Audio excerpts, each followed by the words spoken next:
ఓం శ్రీమాత్రే నమః. Hi viewers, ఎలా ఉన్నారు? అందరూ బాగుండాలని కోరుకుంటూ మరి ఒక వీడియోతో మేము ముందుకు వచ్చానండి. మనకి ఇంకా ఒక 4-5 డేస్లో వినాయక చవితి ఉంది కదండి. అంటే సాటర్డే రోజు కదండి వినాయకుడి చవితి. అందుకని చెప్పేసి ఈ వీడియో అయితే చేయడం జరిగిందండి. ఆ వీడియోని మీతో అయితే షేర్ చేస్తున్నాను. వినాయక చవితి హిందువులకి తొలి పండుగ.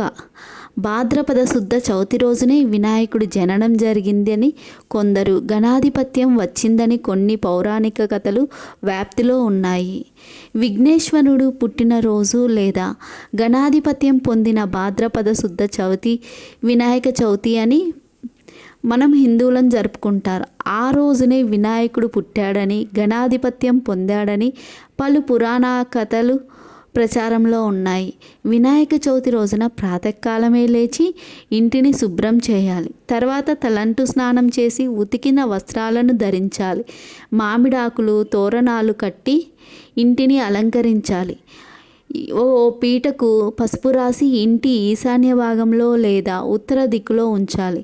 ఓ పళ్ళెంలో బియ్యం పోసి వాటిపై తమలపాకులు పెట్టుకోవాలి. అగరవత్తులు వెలిగించి దీపారాధన తర్వాత మనం ఒక శ్లోకాన్ని చదివి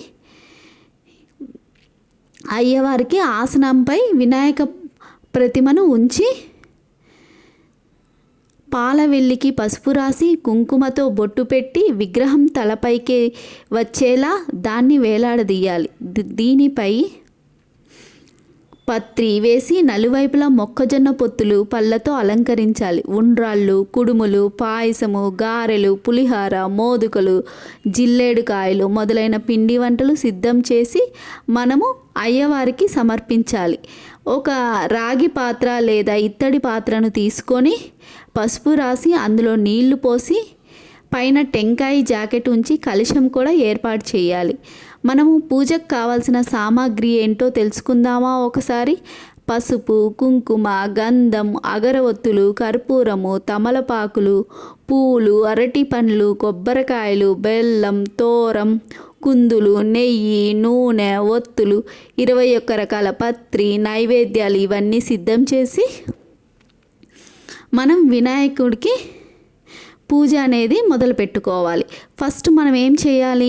ఆచమనం చేయాలి, వ్రత కల్పన చేసుకోవాలి. తర్వాత మనం పూజ అనేది ఇలా స్టార్ట్ చేసుకోవాలి. స్టార్ట్ అయిన తర్వాత మనము కథతో ముగించాలి.